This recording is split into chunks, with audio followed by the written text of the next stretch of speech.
Yes, students, let us study economics model question paper 2025 paper 1. ಓಕೆನಾ 2025 model question paper ಮೊದಲನೇದಮ್ಮ. So traditionally, one marks questions ಈಗ. Traditionally, the subject matter of economics has been studied under the following broad branches. ಅರ್ಥಶಾಸ್ತ್ರವನ್ನು ಅಧ್ಯಯನ ಮಾಡಬೇಕಾದ್ರೆ ಎರಡು ವಿಭಾಗಗಳಾಗಿ ಮಾಡಿದ್ವಲ್ವಾ? ಯಾವುದದು? Micro and macro, ಸೂಕ್ಷ್ಮ ಮತ್ತು ಓಕೆನಾ. ಟ್ರೆಡಿಷನಲಿ ಎಕನಾಮಿಕ್ಸ್ ಇದೆಯಲ್ವಾ, ಅರ್ಥಶಾಸ್ತ್ರ, ಇದನ್ನ ಎರಡು ಬ್ರಾಂಚಸ್ ಆಗಿ ನಾವು ಸ್ಟಡಿ ಮಾಡ್ತೀವಿ ಅಂತ ಕೊಟ್ಟಿದ್ದಾರೆ. ಫಸ್ಟ್ ಕ್ವಶನ್ ಯಾವುದು? Micro economics, macro economics. ಅರ್ಥ ಆಯ್ತಾ? ನೋಟ್ಸಿದ್ರೆ ಕೇಳಬೇಕು. ಮತ್ತೆ ಇಂಪಾರ್ಟೆಂಟ್ ಕ್ವಶನ್ಸ್ ಇನ್ ಎಕನಾಮಿಕ್ಸ್ ಹೇಳ್ತೀವಿ ನೋಡಿ. ವಾಟ್ ಈಸ್ ಮೈಕ್ರೋ ಎಕನಾಮಿಕ್ಸ್ ಅಂತ ಕೇಳ್ಬೋದು. They can ask what is micro economics, ಎರಡು ಗೊತ್ತಿರಬೇಕು. ಹೇಳಿ, ವಾಟ್ ಈಸ್ ಮೈಕ್ರೋ ಎಕನಾಮಿಕ್ಸ್? ಸೂಕ್ಷ್ಮ ಅರ್ಥಶಾಸ್ತ್ರ ಅಂದ್ರೆ ಏನು? ದ ಸ್ಟಡಿ ಆಫ್ ಒಂದು ಘಟಕ ಅಥವಾ ಒಂದು ವ್ಯಕ್ತಿಯ ಬಗ್ಗೆ ಅಧ್ಯಯನ ಮಾಡುವುದನ್ನು ಸೂಕ್ಷ್ಮ ಅರ್ಥಶಾಸ್ತ್ರ. The study of one unit or one person, ಓಕೆನಾ, is called as the study of microeconomics. ಇದನ್ನು ಮೈಕ್ರೋ ಅಂತ ಸೆಗ್ರಿಗೇಟ್ ಮಾಡೋಣ, ಯಾಕಂದ್ರೆ ಇದು they can ask for 2 marks, 2 marks ಕೇಳ್ಬೋದು. They can ask for 4 marks ಇದೆ ಫಸ್ಟ್ ಯೂನಿಟ್ ಅಲ್ಲಿ. ಇಲ್ಲಿ ಬರುತ್ತೆ ಹೇಳಿದ್ರೆ micro economics unit 1. Macro economics, in macroeconomics we can study what is macroeconomics first unit ಅಂದ್ರೆ study of ಸಮಗ್ರ ಅರ್ಥಶಾಸ್ತ್ರ ಅಂದ್ರೆ ಏನು? the study of all the units, ಓಕೆನಾ. ಎಲ್ಲಾ ವ್ಯಕ್ತಿಗಳ ಅಧ್ಯಯನ ಮಾಡುವುದು, ಒಂದು ರಾಷ್ಟ್ರೀಯ ಆದಾಯವನ್ನು ಅಧ್ಯಯನ ಮಾಡುವುದನ್ನು ಸಮಗ್ರ ಅರ್ಥಶಾಸ್ತ್ರ ಎಂದು ಕರೆಯುತ್ತಾರೆ. the study of all the units. ಇದಕ್ಕೆ ಎಕ್ಸಾಂಪಲ್ 1% ಕೊಟ್ಬಿಟ್ಟಿದ್ದೀವಿ ಅಲ್ವೇನಮ್ಮ? ಎಕ್ಸಾಂಪಲ್ ಇಂಡಿವಿಜುವಲ್ ಇನ್ಕಮ್, ವೈ ಅಂದ್ರೆ ಆದಾಯ, ಓಕೆನಾ, ಒಬ್ಬ ವ್ಯಕ್ತಿಯ ಆದಾಯ ಉದಾಹರಣೆ. ಅರ್ಥ ಆಯ್ತಾ? ಸಮಗ್ರ ಅರ್ಥಶಾಸ್ತ್ರದಲ್ಲಿ ಯಾರು ಡಿಫರೆನ್ಸಸ್ ಹೇಳ್ತಾ ಇಲ್ಲ, ಬರ್ಕೊಳ್ಳಿ, ಸೈಡ್ ಅಲ್ಲಿ ಪ್ರಾಕ್ಟೀಸ್ ಮಾಡಿ. The study of all the units ಆಯ್ತಲ್ಲ. ಇದಕ್ಕೆ ಎಕ್ಸಾಂಪಲ್ ಏನು ಕೊಡೋಣ? ರಾಷ್ಟ್ರೀಯ ಆದಾಯ, ನ್ಯಾಷನಲ್ ಇನ್ಕಮ್, ಕನ್ನಡದಲ್ಲಿ ರಾಷ್ಟ್ರೀಯ ಆದಾಯ. What differences between micro and macroeconomics? They can ask for 1 marks. They can ask for you can expect 2 marks questions in this one. You can also expect 4 marks questions in this one. So ide first chapter alli most expected question, okay na, important questions in unit 1 macroeconomics. Okay, ಅದು related ಅದ ಅದೇ lesson ಅಲ್ಲಿ next question ಇದೆ.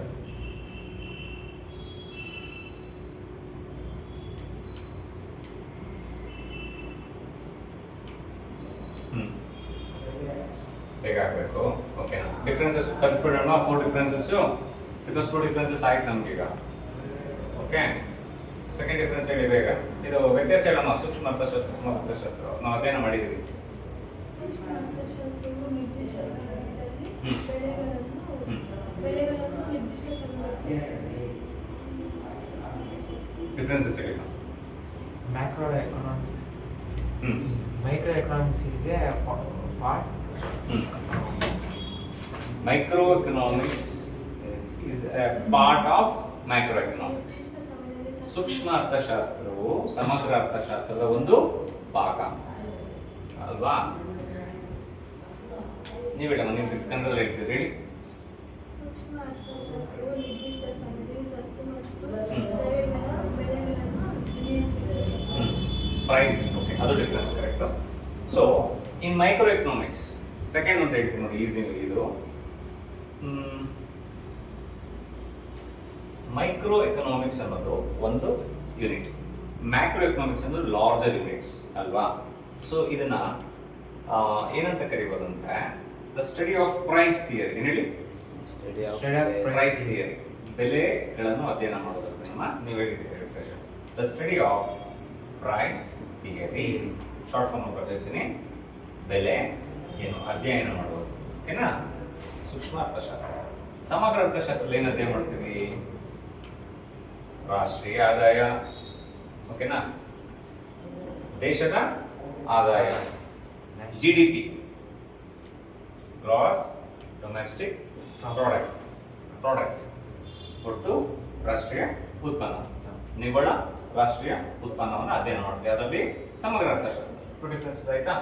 ಇದ್ರಲ್ಲಿ slicing method ಯಾವುದು, ಲಂಪಿಂಗ್ method ಯಾವುದು ಮರ್ತೋಗಿದ್ದೀರಾ? Micro is a slicing size. Difference ಹೇಳ್ತಾ ಇಲ್ಲ. Macro is a lumping size. ಇದರಲ್ಲಿ ಬಿಡಿ ಬಿಡಿ ಭಾಗ ಮಾಡ್ತೀವಲ್ವಾ, ಒಂದು ಬಿಡಿ ಭಾಗನ ಅಧ್ಯಯನ ಮಾಡೋದನ್ನು ಸೂಕ್ಷ್ಮ ಅರ್ಥಶಾಸ್ತ್ರ ಅಲ್ವಾ, ಎಲ್ಲ ಒಟ್ಟಾಗಿ ಸೇರಿಸಿ ಅಧ್ಯಯನ ಮಾಡೋದನ್ನ ಕರೀತೀವಿ. ಇದನ್ನ ಸ್ಲೈಸಿಂಗ್ ಮೆಥಡ್ ಅಂತ ಕರಿತೀವಿ. Yes, sir. ಇದನ್ನ ಲಂಪಿಂಗ್ ಮೆಥಡ್ ಅಂತ ಕರಿತೀವಿ. ನೀವು ಕನ್ನಡದಲ್ಲಿ ಹೇಳ್ತೀನಪ್ಪ, ಕ್ಯಾರೆಟ್ನ ನಾವು 1000 ಪೀಸಸ್ ಮಾಡ್ಬೋದಲ್ವಾ, ಒಂದೇ ಒಂದು ಪೀಸ್ನ ನಾವು ಅಧ್ಯಯನ ಮಾಡೋದನ್ನ ಸ್ಲೈಸಿಂಗ್ ಮೆಥಡ್ ಅಂತ ಕರಿತೀವಿ. ಸ್ಲೈಸ್ ಅಂತ ಕರಿತೀವಲ್ಲ ಪೀಸಸ್, ಒಂದು ಪೀಸ್ನ ಅಧ್ಯಯನ ಮಾಡೋದು ಸ್ಲೈಸಿಂಗ್ ಮೆಥಡ್. ಕನ್ನಡದಲ್ಲೂ ನೀವು ಬರೀಬೋದು ಸ್ಲೈಸಿಂಗ್ ಮೆಥಡ್. ಲಂಪಿಂಗ್ ಮೆಥಡ್ ಅಂದ್ರೆ ಎಲ್ಲ ಒಟ್ಟಾಗಿ ಸೇರಿಸ್ಕೊಂಡು ನಾವು ಮಾಡ್ತೀವಲ್ವಾ ಸಮಗ್ರ ಅರ್ಥಶಾಸ್ತ್ರಕ್ಕೆ, ಅದನ್ನ ಲಂಪಿಂಗ್ ಮೆಥಡ್ ಅಂತ ಕರಿತೀವಿ. ಓಕೆನಾ? ಒಟ್ಟು ಎಲ್ಲ ಪೀಸಸ್ನ ನಾವು ಸೇರಿಸಿ ಅಧ್ಯಯನ ಮಾಡೋದು, ಎಲ್ಲ ಭಾಗಗಳನ್ನ ಲಂಪಿಂಗ್ ಮೆಥಡ್. ಓಕೆನಾ? So 3 differences. ಇನ್ನೂ ಡಿಫ್ರೆನ್ಸ್ ಹೇಳಿ ಬೇಗ. Micro is a traditional approach. ಇದು ಸಾಂಪ್ರದಾಯಿಕ ಪದ್ಧತಿ. ಯಾವುದು? ಸೂಕ್ಷ್ಮ ಅರ್ಥಶಾಸ್ತ್ರ. It is a traditional approach. Macro is a modern approach. The study of macroeconomics is very good. Modern approach. ಇದು ಯಾವುದಮ್ಮ? ಸೂಕ್ಷ್ಮ ಅರ್ಥಶಾಸ್ತ್ರ ಸಾಂಪ್ರದಾಯಿಕ ಅಧ್ಯಯನ ಅಂತ ಕರಿತೀವಿ. ಓಕೆನಾ? ಸಮಗ್ರ ಅರ್ಥಶಾಸ್ತ್ರದ್ದು ಆಧುನಿಕ Modern. ಓಕೆನಾ? Modern approach. ನೋಟ್ಸ್ ಇದೆಯಾ? ಮಾಡರ್ನ್ ಅಪ್ರೋಚ್ ಏನು ಕರಿತೀವಿ? ರಾಷ್ಟ್ರೀಯ ಆದಾಯ ಓದ್ತೀವಿ. ಇಟ್ಸ್ ಎ ಡೈನಾಮಿಕ್ ಕಾನ್ಸೆಪ್ಟ್ಸ್, ತುಂಬ ಅಧ್ಯಯನ ಮಾಡ್ತೀವಿ. ಇದು ಸಾಂಪ್ರದಾಯಿಕ ಪದ್ಧತಿ ಅಂತಂದ್ರೆ ಮೈಕ್ರೋ ಥಿಯರೀಸ್, ಸೂಕ್ಷ್ಮ ಅರ್ಥಶಾಸ್ತ್ರದ ಥಿಯರೀಸ್ ನಾವೇನು ಕರಿತೀವಿ ನಮ್ಮ, ಅದೆಲ್ಲ ಓಲ್ಡ್ ಮೆಥಡ್ಸ್ ಅಂತ ಹೇಳ್ಬಿಟ್ಟು ನಾವು ಕರಿತೀವಿ. ಟ್ರೆಡಿಷನಲ್ ಅಪ್ರೋಚ್ ಅಂತ ಕರಿತೀವಿ. So very important questions for 2 marks, 4 marks and also 1 marks you can expect. Doubt ಇದೆಯಾ? ಡೌಟ್ ಇದ್ರೆ ಕೇಳ್ಬೋದು.